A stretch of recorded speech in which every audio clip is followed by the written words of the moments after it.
ప్రశ్న.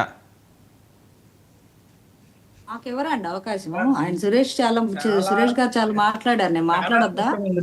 ఇప్పుడే మీరే అన్నారు ఆయన క్షమాపణ చెప్తూ వీడియో రిలీజ్ చేశారని చెప్పి.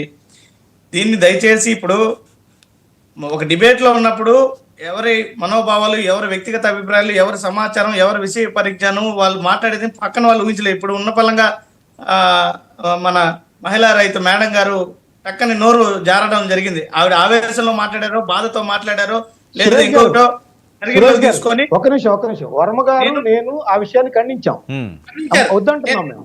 అదే చేయలేకపోయారనేది వస్తుంది అక్కడ. సార్ నేను దాన్ని తప్పు పట్టట్లేదు. మీరు వారించడము మంచి పద్ధతి. నేను మేడం గారు మాట్లాడిన దాన్ని కూడా నేను తప్పు పట్టట్లేదు.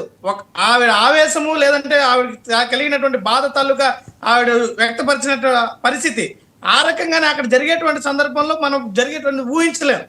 అక్కడ ఆ వ్యక్తి తాలూకా భావాల్ని దయచేసి పార్టీకి ఆపాదించడం విన్నపమే తప్ప నేను దీన్ని ఎక్కడ కూడా తప్పు పట్టట్లేదు. ఇప్పుడు అతనే క్షమాపణ చెప్పాడు. ఇప్పుడు ఎవరైతే దాని మీద క్షమాపణ కోరుకుంటున్నారో వాళ్ళకి అతనికి సంబంధించిన వ్యవహారం అది. అంతేగాని అది పార్టీకి ఏ రకంగా సంబంధం అవుతుంది? దీన్ని పార్టీకి ఆపాదించి యావత్తు రాష్ట్రంలో ఉన్న వైఎస్ఆర్ కాంగ్రెస్ పార్టీ కార్యకర్తలకు, నాయకులకు ఆపాదించేయడము, మళ్ళా దీని మీద ఇంకా జగన్మోహన్ రెడ్డి గారి వరకు, భారతిరెడ్డి గారి వరకు వెళ్ళిపోవడము, ఇవన్నీ సరైన పద్ధతి కాదు కదా. అది మాట్లాడొచ్చా సార్?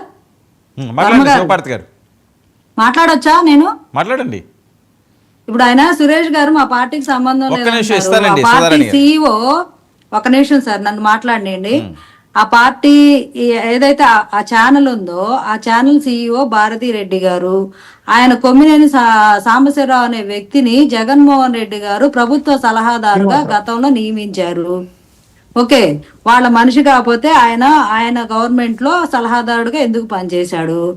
సో ఈ ఛానల్లో భారతి గారు నిర్వహించే ఛానల్లో